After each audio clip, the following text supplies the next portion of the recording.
Okay, so welcome to the 12th of March session, okay, the one that we are supposed to have that day, all right? Before we start, we have no cat over here, but we have my dog over here. Her name is Thumba, like the dance, Thumba, right? So it's gonna be with us tonight. All right, so remember, we were talking about the chapter number 5, okay, managing business ethics. On the last day, we talked about the introduction. So we discussed a little bit the nature and evolution of business ethics management. We discussed the code of ethics, and we finished working with the code of ethics of Unilever. You remember?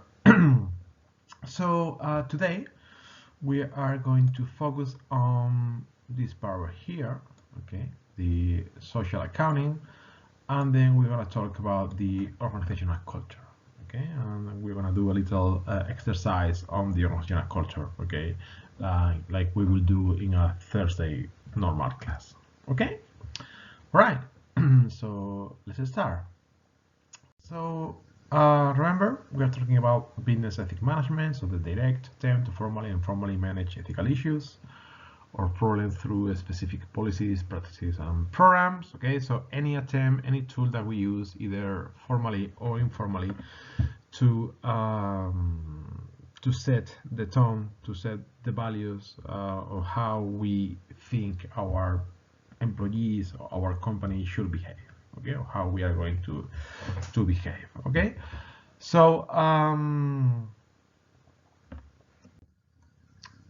assessing ethical performance. Okay, what do we mean by it?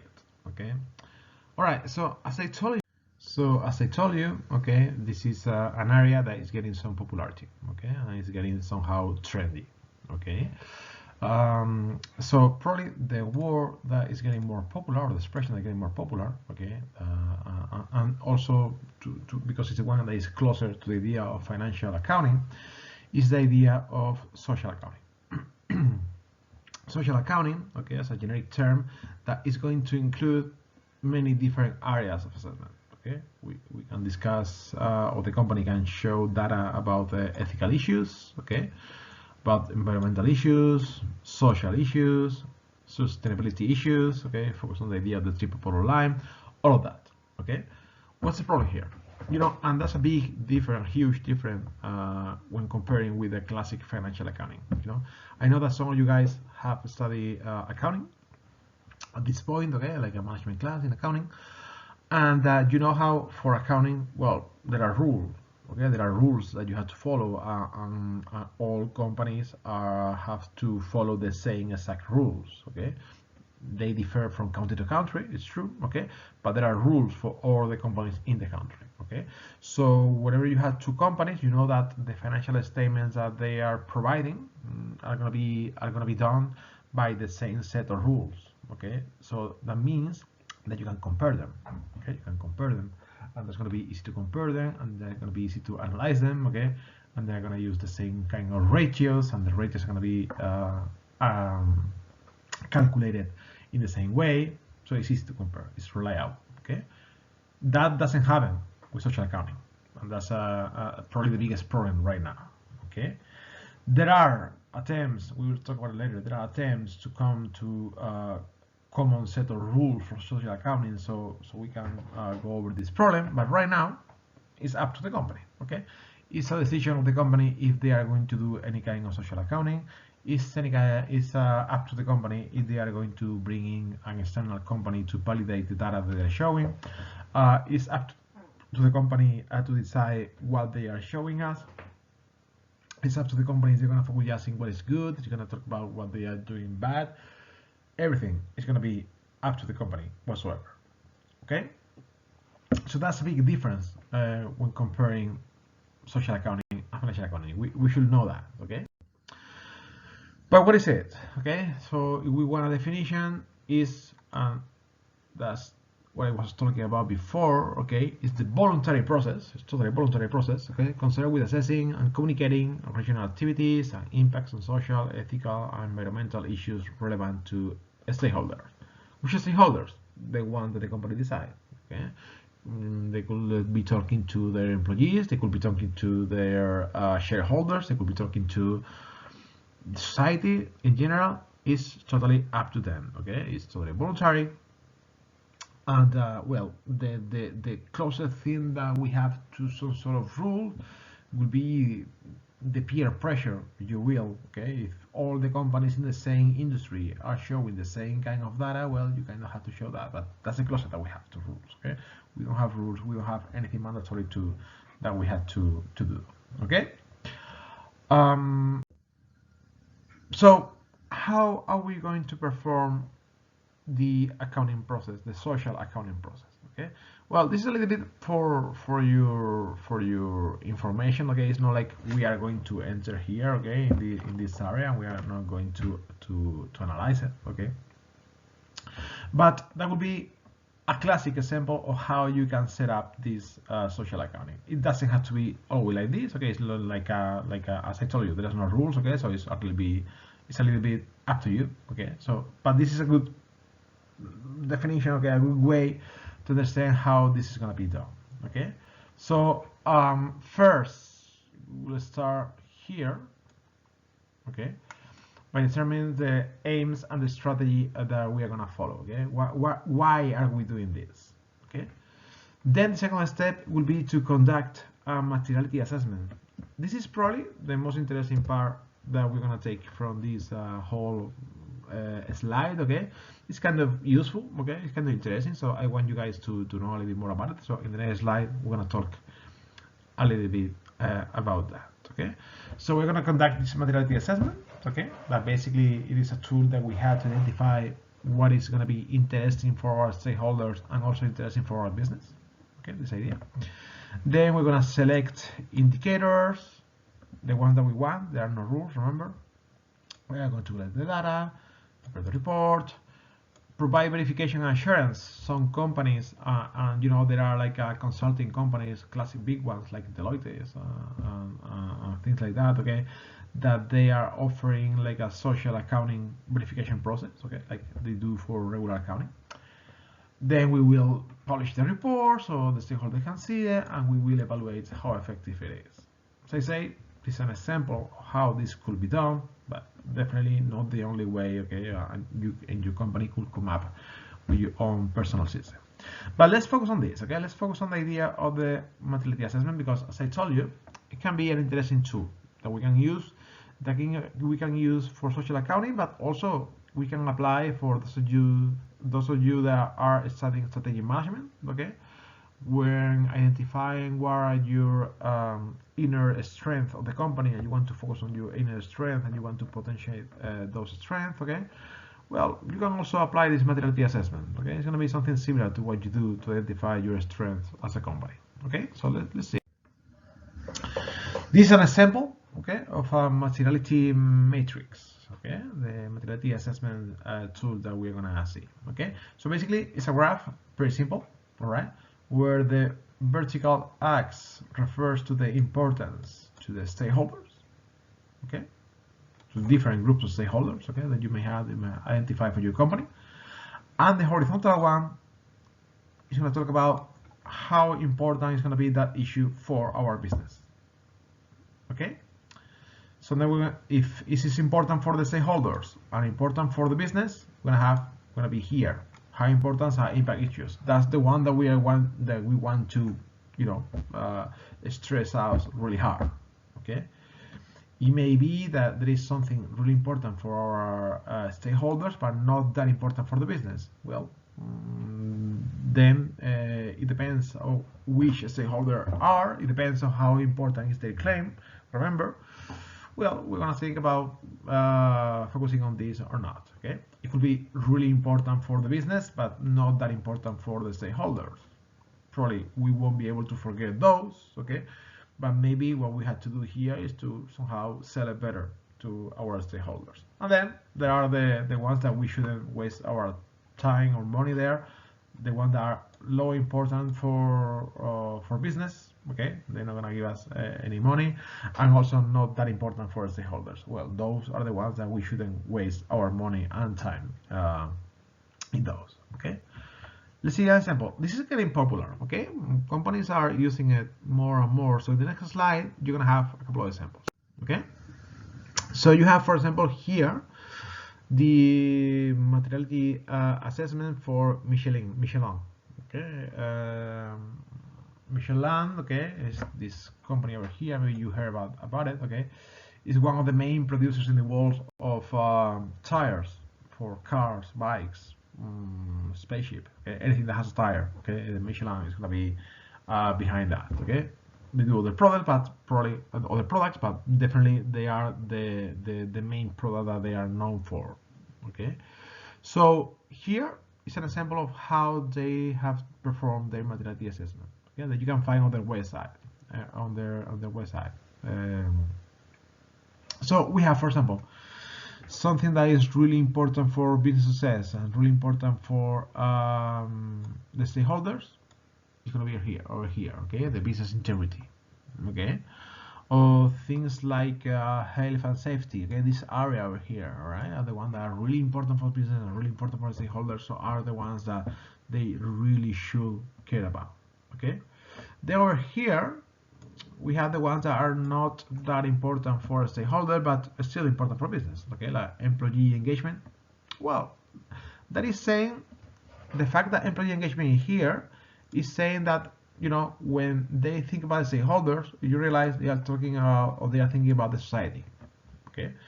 Because employees are, you know, one stakeholder. So then in that case, if we are thinking about stakeholders being the employees, then probably this will be somewhere around here, right?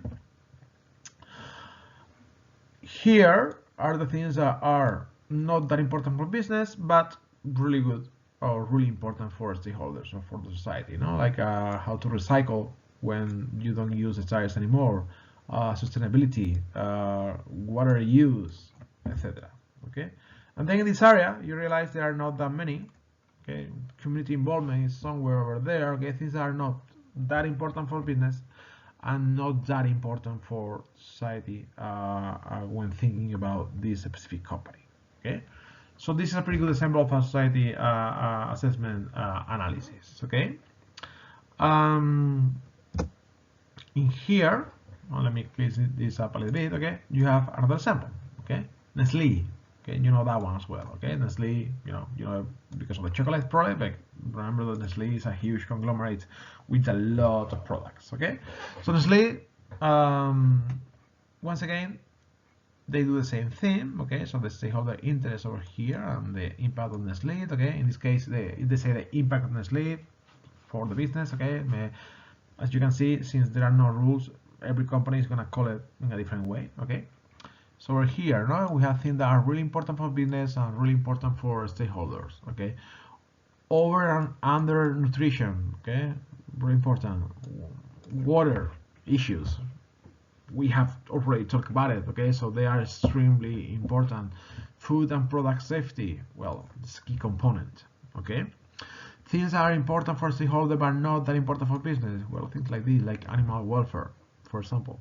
Okay, that would be kind of the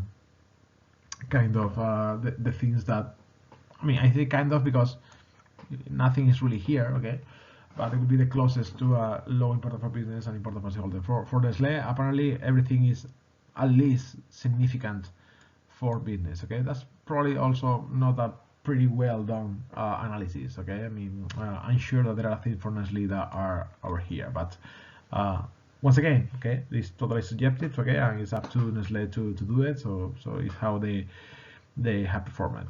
Something interesting here, the thing that is not that important for business and not that important for stakeholders is employee safety, health and wellness. Okay, well, I'm sure that you are an employee from Nestle, you will think otherwise, no? But as I say, okay, it depends on the point of view that you are doing it. It depends, it's up to you how to do it. Okay, you can find this performance and more information about that, okay, in this website from Nestle. Okay, so that's what I took it from, right? So a lot of big companies are doing this. Okay, I'm trying to present to you guys what is important for them, okay, or what they are doing, the things that they are doing. All right, so all right, we have talked a little bit about this, okay? But let's be clear. Let's put it all together. What makes for a good social accounting? Okay, so and that could be a thing that really important. We have seen with the materiality assessment, okay, to include the more stakeholder views that you can. Okay, you have you just include one stakeholder point of view, then it could be biased. Okay, it could be biased. Okay, the fact that you can do it in a way that you can compare. Okay, as I was saying before, it would be wise for some industries to develop common rules to develop this social accounting, because then we will be able to compare. Okay, or at least to compare with yourself. Okay, so you can see that there is an evolution. I mean, don't change the radius every year. Don't change the way you calculate the radius every year. Don't change the information that you show every year. You can add new information, but don't lose the old one, because otherwise we won't be able even to compare with yourself. Okay, so that is totally worthless. Okay, don't just use this as a PR tool to show us how good you are. I'm sure that in every company there are gray areas or even dark areas. Okay, I understand that you're not gonna say we are horrible. Okay, but let's try to include a space for self-criticism. Okay, for to think about what you could do better. You will. Okay, but if everything is good and everything looks like you are doing absolutely great and you are awesome, then what's the point? Okay, that this is going to have an effect or an impact in management policies and system. Okay, that after you do the analysis, that then you transfer that to specific policies. Okay, and that you are going to implement in the future.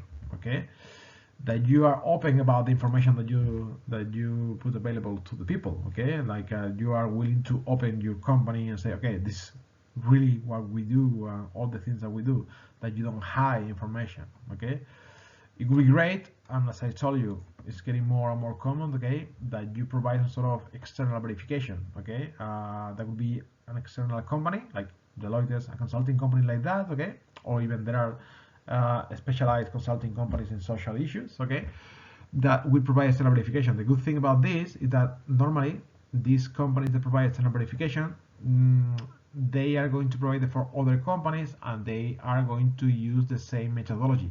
Okay, so then that will help you to compare. Okay, at least to compare the companies check or analyze by the same consulting company. Okay, of course that you show that there is a continuous improvement. No, it's not like you are just doing this 1 year and then you stop. Okay, you have to see what you do, what you change from the last year, what you're gonna do the next year. Okay, so the things are evolving. Okay, there are, as I told you, there are some attempts to create standards. Okay, for in the world of social accounting, the same way that we have in financial accounting. Okay, these are some examples. Okay, the auditing and certifying, there are different standards. Okay, the Global Reporting Initiative. Okay, or the AA 1000 Assurance Standard. Different standards. Okay, just so you know that this is an ongoing debate. Okay, and there are people working on this issue, and who knows if one day this will be as popular and as regulated as financial accounting it is. Okay, and maybe to be listed in the same way that when you become a public company you have to you have some specific obligation when it comes to financial accounting. Okay, there are some specific books that you have to make public, etc. Who knows if the same thing will happen with the social accounting. Okay, there are people working on it. Okay,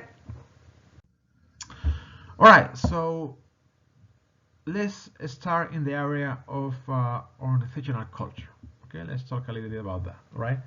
Oh yeah, I've been touching my face because I've been thinking that I shouldn't touch my face to show in video, because we shouldn't, because of the whole thing. And I just all this self-awareness, totally conscious that I shouldn't touch my head, and then I want to touch it so bad. Okay, I'm almost lying.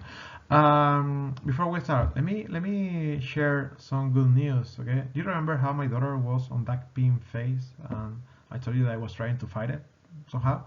Well, apparently we're getting there. Okay, she just told me like half an hour ago that she doesn't like pink anymore. She loves red now. Okay, so that's the bright side. Okay, also on the not that bright side, I don't know, you can check it. I tried to clean a little bit, but also this time she was really intense about doing my nails. Okay, but you know, it's a victory. Okay, we are going over the pink red phase. Okay, we are going into the red phase, beautiful color. I hope that doesn't transfer to clothing, because we have a lot of clothes in pink that then we will have to do something about it. All right, that being said, the phase again, let's talk about organizational culture. Okay, each company. Okay, remember when we were talking about national culture in chapter 4? We have talked about national culture in different chapters. Okay, but the last time was in chapter 4. In chapter 4, we say that national culture, okay, each group of people is going to have their own values, their own national culture. Okay, the same thing is gonna happen for companies. Okay, each company, each organization, doesn't have to be a business kind of company, each organization is gonna have their own specific organizational culture. Okay, their own specific set of values. Okay, that are going to define how they behave. Okay, and these days there are a lot of companies that take this issue really seriously. Okay, and they are going to invest money to actually change the organizational culture. Okay, or to develop the organizational culture that they thought that they should have. Okay, that's something said by Trevino Nelson over here. No, like, organization can and should practically develop an ethical organizational culture. Okay, organization with ethic problems should take a culture change and invest on that. Okay, me myself, for example, when I first arrived to Barcelona 4 years ago, the first job that was offered to me even before I arrived, okay, was to be a consultant to help the company that currently I'm working on, to help them to analyze the culture and change it. Okay, and change it, and we are still working on it. Again, that's why we have developed this new methodology, that new methodology to for leadership, and we are doing a lot of new stuff. Okay, and that we will talk about it during the class. Okay, so me myself is really close to this idea. And how can you address this kind of cultural change approach? Okay, so basically there are two extreme ways. Okay, of course we're always going to be somewhere in the middle probably, but there are two extreme ways. Okay, you can have the cultural change approach. Basically you try to change it overnight. Okay, so I'm going to develop a new code of ethics, a new set of values, a new set of principles, and starting next week, these are the values that we're gonna live by. That's really problematic. That's, you know, kind of problematic. Okay? That's really complicated to do. Okay, that all of a sudden, especially when you don't involve people into this process, so they have to trust you, the manager, and that's gonna be only possible if they really trust you. Something that later we're gonna give a name to that. Okay, but that's really complicated. That's what my company tried to do before I arrived. Okay, I mean, before I arrived, like a few months before my arrival, they had developed this set of values for the company. Okay, so there were like 6 values. Okay, so these are the values that we stand by now, and these are the ones that that you know that lead the behavior of our employees. During the first months, when I was analyzing the situation, I interviewed all the workers, not just the managers, that they knew the values, okay? All the workers. And I asked them, do you know the values of the company? I think there were 6, okay? I think there was one guy that told me 4, but the average was like telling me 2, maybe 3, 2.5, I guess. So there could be an average, and not that very clear about what they mean in the daily basis, okay?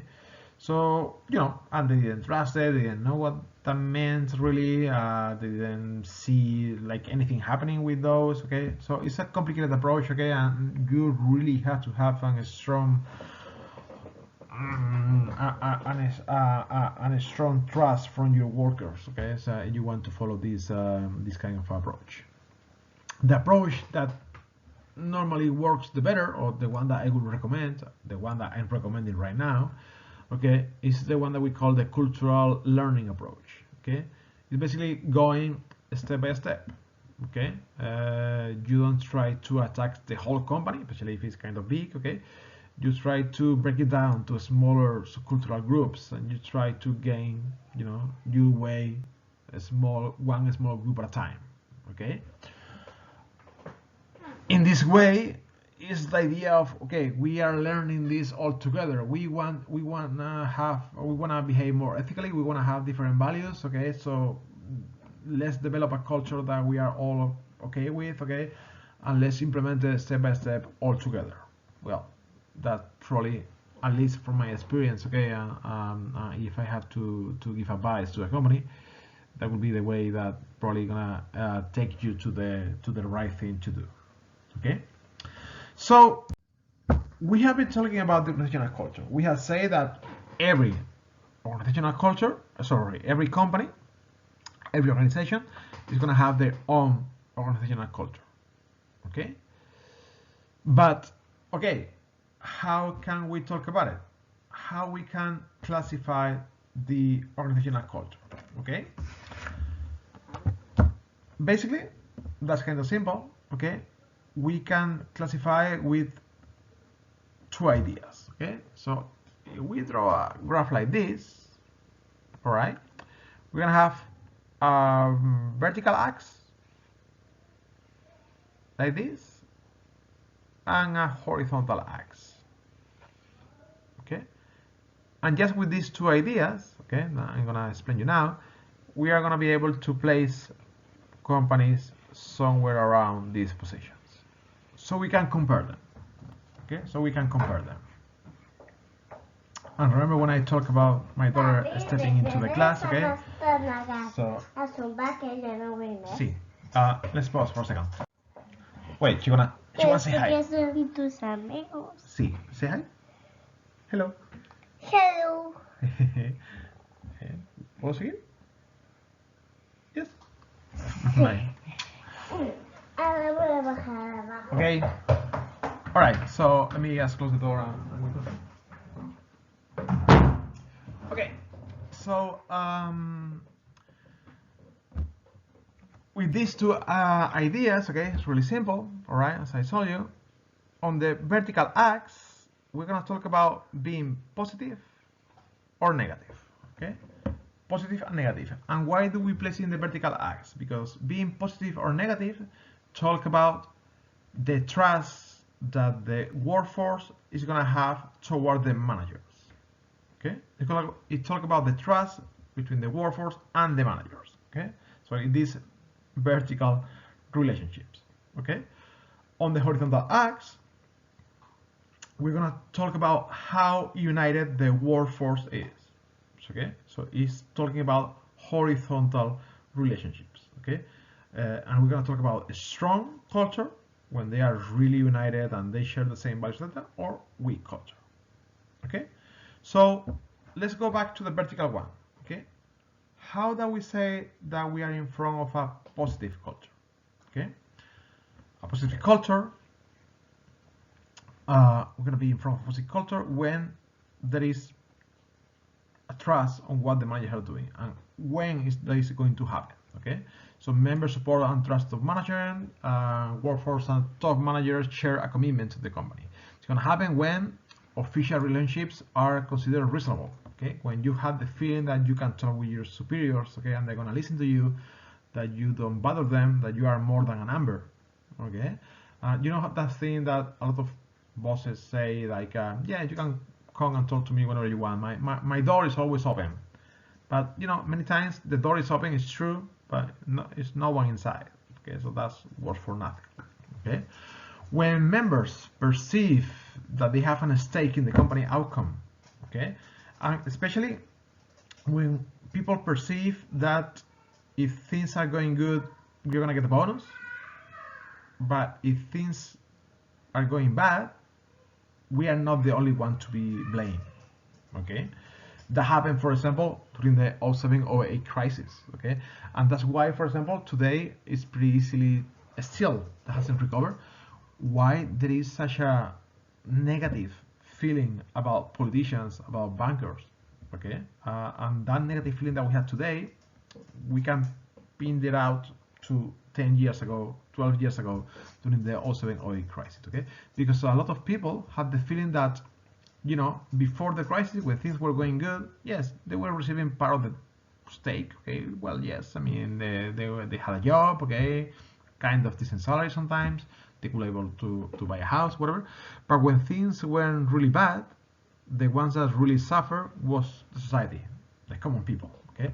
While politicians, bankers, they didn't suffer that much, okay? And they didn't share the load on the problem. This crisis that we are gonna suffer right now, after the whole situation about the whole corona, is gonna put us again through this idea. Let's see what happened, okay? There is a huge difference between this crisis and this crisis and the one in the 07, 08, okay? That's something I was talking about with some friends, okay? There is a huge difference. Maybe that will be an important difference for what will happen next or not, but there is a difference, okay? The 07, 08 crisis, yes, there were rich people that were affected by it, but they recovered really fast, okay? And a lot of people didn't lose their job, okay? The people that suffered the most were the people that were already at the bottom part of the society, you know, with the weaker jobs, okay, working on tourism, working on construction, etc. Okay, like the weaker links of the chain, okay, are the ones that really suffered that crisis, okay, not the one on top. This crisis, this coronavirus thing, doesn't understand about social class, okay, it's affecting us all at the same time, okay, so that's a difference. Okay, that's a difference. So maybe that's gonna change the point of view of people that are on top of the chain, okay, or not? Who knows? But definitely a difference that we can introduce in the debate and the analysis. No? When we perceive that the demands for productivity are reasonable, okay, like the reasonable. I mean, I guess you know about the SMART goals, okay, like specific, measurables, well, achievables, okay. All of these things, okay? So demands that are interesting in us, so we are motivated, we feel, you know, somehow that we are doing something important, but not that high that we can ever reach them, all right? So this idea, okay, that you always talk about in management class, okay? When the reward system is considered to be fair in terms of internal differentials, but also external differentials. Okay, not just internal, and I missed the external part here on the slide, okay? What do I mean?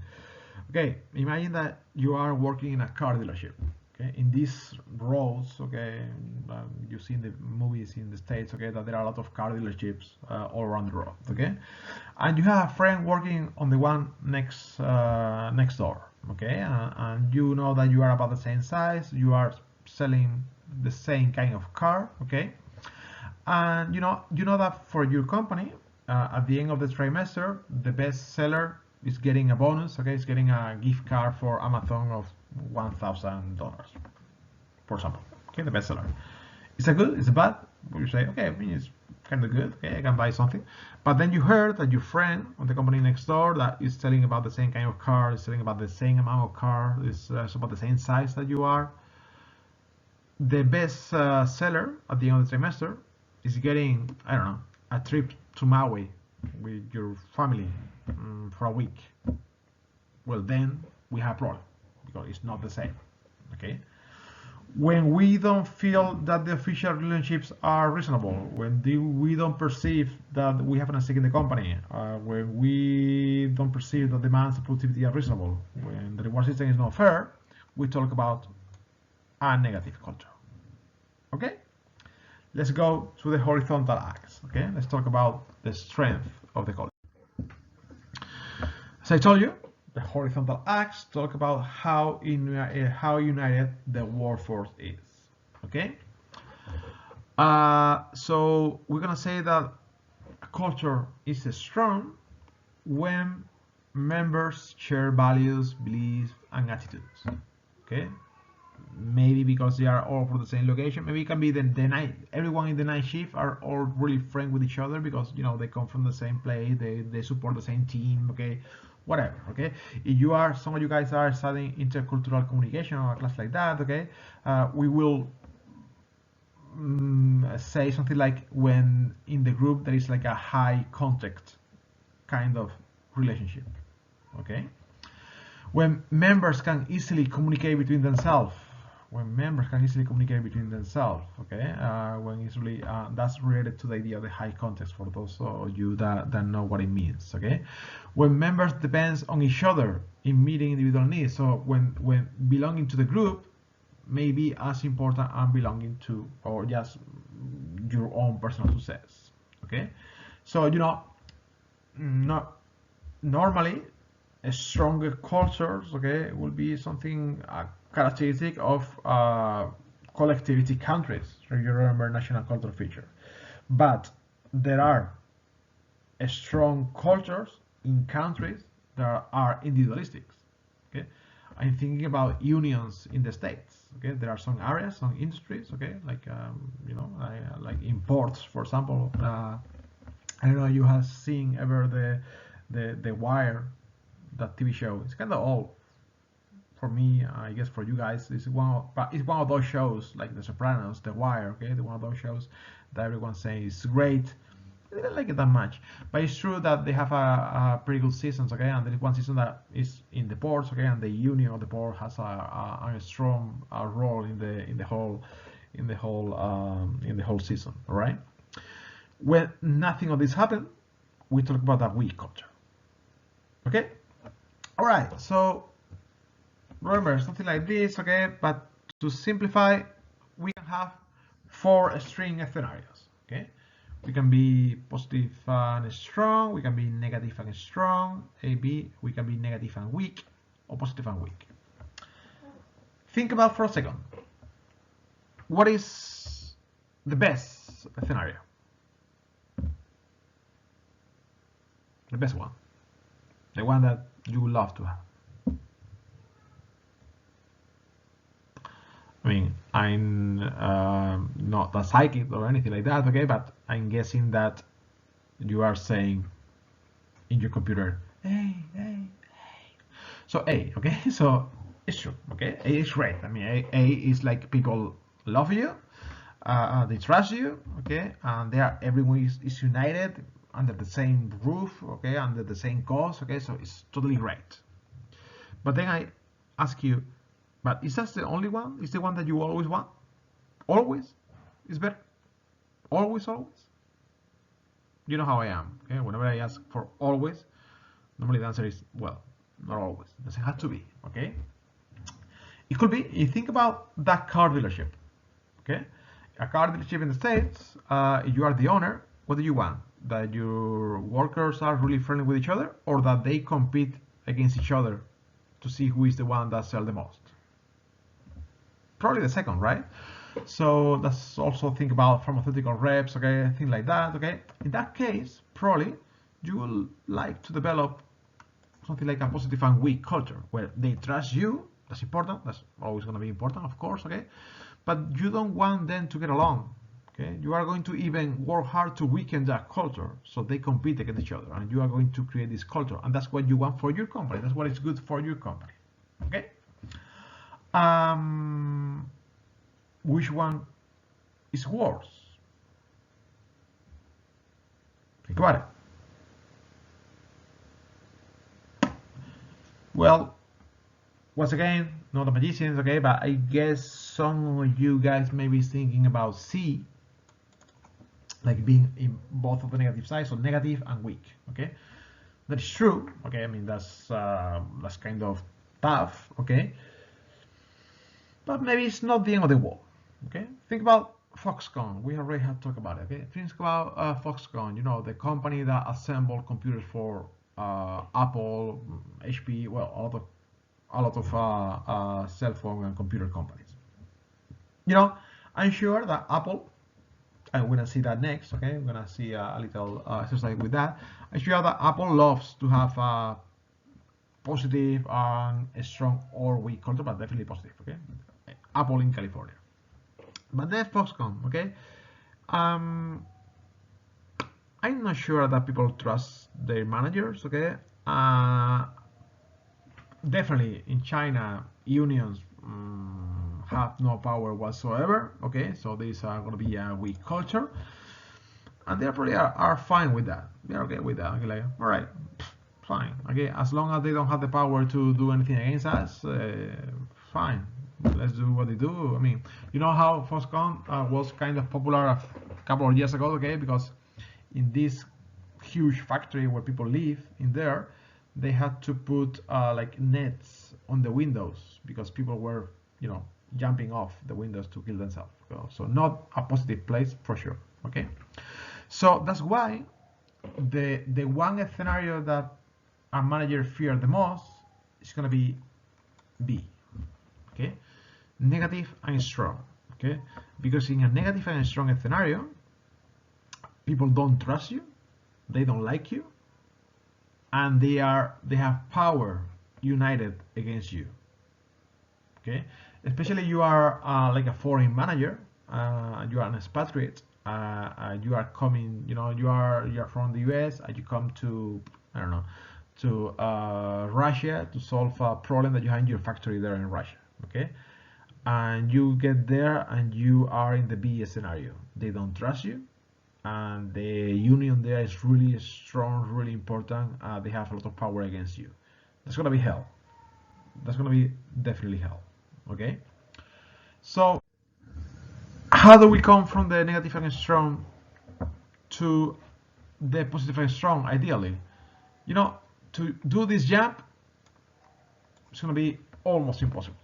Okay, it's almost impossible to do a jump. Okay, it's really hard to convince people when they are all united against you to like you.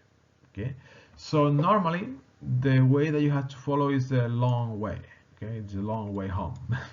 Okay, it's the long way when, you know, you first try to weaken the culture. That's how we call it. Okay, it sounds kind of mean. Okay, but think about it. You're trying to send them apart. Okay, so they don't have time to, or they are not together to think about what to do against you. No, what are techniques to weaken the culture? Changing shifts, sending people to work from home so they don't have that much time to interact. Maybe if the problem is that in the accounting department they are all against the rest of the people, well, maybe trying to make them share the office space where they go and have coffee with other departments. Okay, well, there are different techniques to weaken the culture that you can use. Okay, once the culture is weak, one by one you could try to gain their trust. Okay, and once that you gain their trust, you could try. You can reunite the culture or just leave it like that. Okay, but it's one by one. It's gonna be definitely more effective. Okay. All right. So let's see what we already seen in the last class. Okay, that's clear. Okay, remember in the last class we talked about the role of leadership. Okay, remember that we did this exercise when I asked you to imagine. Okay, like remember two things about the leader that you like and two things about the leader you didn't like. Okay, and we're on the board. Okay, to try to talk about if there are like a common skills that a leader should have. Okay, and we come to some of these ideas. Okay, but the thing that we discussed was this slide. Okay, when we talk about the role of the leader when it comes to change the culture, no, and this is really connected to what I was talking about before in the class before with the code of ethics. Okay, when we talk about remember that for a code of ethics to be effective, the leader is going to play an important role. Okay, it's going to be a crucial role, being a role model. Okay, and also being the first one to follow the rules. Okay, because otherwise this is pointless. Okay, so you know, remember that there were two approaches for cultural change. Okay, the cultural change approach, the one that you try to change it overnight. Well, as I told you, this is gonna work just if the leader, so we are in a really positive culture where they totally trust you, and the leader plays this role to be the real role model and the first one to change overnight. Okay, Otherwise, it won't work. In the cultural learning perspective, the leader can relax a little more, okay? He can accept, okay, I'm human as well as you guys, okay? So let's all work together to change. Of course, you have to be motivated. You have to be the first one engaging people, okay, and make them feel the rest of people that they have to follow you, okay? But you know, you have to engage, you have to dialogue, okay, you have to listen to people, but still, your role is gonna be essential, okay? What makes a good leader? We already did the activity on the last day of class, remember, okay? So we come to these ideas about the qualities, the 5 qualities common to good leaders that, remember, for the one that you wrote the Blackboard, they were there, okay, they were there, most of them, and they all can be summarized into these 5. There could be others, okay, but definitely these are some skills that a lot of people repeat whenever you ask them what do you think a true leader should do. Well, these skills are gonna come up, okay. To finish the class today, okay, I'm gonna ask you again, like if it was a Thursday class, I'm gonna ask you to work on a little, once again, work project, okay? So 2 slides from this, okay, from this one, there are 3 videos, okay? One from Apple, one from Google, one from Facebook, okay? I'm going to ask you to watch the videos. Actually, you can go to the slide and I'm gonna make some comments that you can see after you watch the videos, okay, for each one of them. And then what I'm gonna ask you is to, as a project, okay, you open a Google Doc, okay, I'm gonna ask you to draw a graph like the example in the next slide, like, but basically it's like this, okay, and that you place the 3 components on it, the 3 companies on the graph, okay. So you place them, you try to place them in the positive, negative, strong, weak scenario, okay. And you write down the reasons why each company is where it is compared to others. Okay, so why Apple you think is more positive than Facebook? Why Google you think is more weak than Apple? Whatever. Okay, so you write down your reasons, the little debate that you may have as a group. Okay, when working together to decide where each one of them is going to be. Okay, and then for each company, according to where you have placed them, think about, for each company, 5 skills that a potential worker should have to fit in the company, okay? And check out, and you can make some comments about it, okay? If they are the same skills or they are different skills. Why are we doing this, okay? So we're trying to prove the idea that, as I told you, that each company is going to have their own specific culture, okay? And it's going to be different to others. So we are taking 3 companies from the same industry, even in the same location, okay, and you're gonna see how even being so similar on the outside, when you get in the inside, there are gonna be differences, okay, and they are going to have their own unique feature that makes their own unique culture, okay. Then you share the discussion on the discussion thread that is written in Spanish here because of the corrector, okay, but the discussion thread that will be posted on Canvas, okay. Then everyone can make comments on that, me too, of course. All right, so let's go to the next slide to see the sample of the graph, okay. So yes, so as I told you, okay, positive and negative, positive, negative, strong and weak. All right, and then what you have to do, you have to take the 3 companies and you have to place them somewhere in the graph, okay. What is really interesting about this is that you place them comparing to the others, okay, that you can see the difference, okay. It can be anywhere in the graph, okay, but what's going to be interesting here is to compare one from the other. That's what's going to give us real information, okay. So that's what you had to do, and then of course, as I told you, write down the reason why you think they should be placed in that location, okay. So let's go to check the videos. These are the 3 videos, okay. So I'm gonna ask you to pause for each video, then go back. I can make a few silly comments like we'll do in class, so you have the feeling that we are together, okay? And then we can see the names, okay? So let's go for Google, okay? Let's see Google. So let's pause for Google. All right?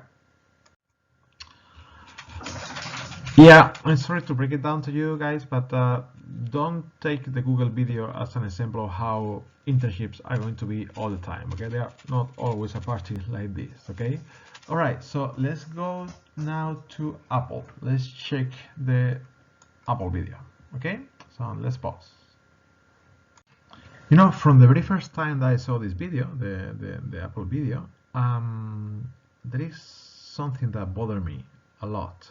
And then one day I realized, you go back to the video, you can see that guy that he never blinks. I mean, go back to the video. There is the guy that talk about we can not guarantee happiness or whatever. He never blinks. I don't know if I'm blinking. I mean, it's really hard. Okay, so it's like a psycho guy talking that we can't guarantee happiness, but we can guarantee meaning. Okay, or something. Well, this is scary. All right. And finally, let's go talking about psycho guys. Let's talk about Facebook. Pause. Yeah, Facebook. I had to make the joke. Sorry, and sorry, I shouldn't. So yeah, Facebook. You see that? Okay, it's in the first headquarters. Okay, then they moved to a bigger one. You can find some information on Google, but they have basically have the same layout. Okay, and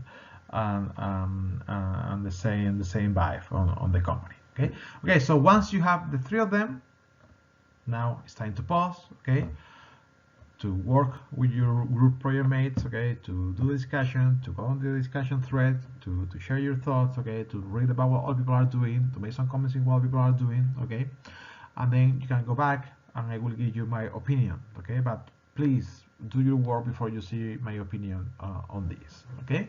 So let's pause again and I will see you when you're done. Okay, no jokes here, it's too much for just one day. Okay, so this is how I will place them. Okay, first we take Google. Definitely Google for me is an example of a positive and strong culture. I mean, it's pretty safe to say that everyone trusts what Google is doing in the video, okay, at least, and they make a strong effort to have a strong culture, okay, that everyone feel within the company, everyone feel invited, okay, to work with everyone at the same time, okay, so they make a strong investment into this idea. Apple, however, okay, I mean, no, there are people sometimes that say that Apple is a negative culture because they say that they don't offer happiness. Well, positivity, negativity is not about happiness, okay, once again, it's about trust, okay. I think that when you see that video, I mean, absolutely everyone 100% trusts what Apple is doing. Okay, so yeah, we had to say positive. But then when compared to Google, I would say it's weaker. Okay, it's true that they are still working this and whatever. Okay, but there is a sentence in the video that say we believe in the power of a small team achieving great things, or something like that. Okay. So, you know, let's talk about a weaker culture than Google. Okay, actually, Apple is kind of legendary for this. When Steve Jobs was alive, okay, you have read his biography. He talked about it. Okay, he talked about when we were there, they were working on the first computer. Okay, at some point, Steve Jobs got tired of the computer. Okay, and he decided to start working on a different computer. Okay, and he created a team of his own to work on this computer, and they made them compete against the other team that were working on the original computer. Okay, he called his group the Pirates. Okay, I think the first computer that he was working on was what's called the Lisa, the name of his unrecognized child back then, that then later he recognized. Okay? He was kind of weird about parenthood. Okay, about life in general. But yes, I mean the company is legendary for this, okay, to create competition between teams, okay, to achieve the best product. So that's why we can talk about a weaker culture. And when it comes to Facebook, once again, I could say still it's positive, okay. I wouldn't say negative, okay. I mean Mark Zuckerberg is kind of scary, and then we know the stories, okay, but still people working in that company that show in the video probably trust the guy, maybe not on that level of commitment that you see in Apple or Google, but definitely there. And about the weaker culture, well, I mean, you see almost no interaction in the video, okay? Also, everything has to be run through Mark Zuckerberg, okay? So it's always like this, so there are almost no communication in the horizontal bias, and everyone is working together, yes, but isolated at the same time, okay? So that's why, when compared to the other, yeah, by the look that we get in the videos, we could safely say that it's a weak culture. But you can see 3 companies from the same industry with totally different vibe, okay, with totally different culture, okay.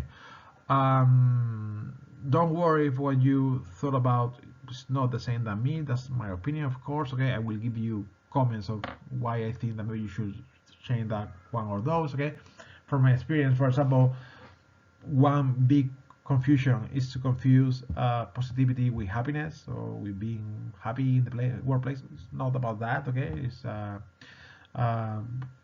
I mean, it's not that you can be miserable, okay, but you can be neutral about happiness, okay.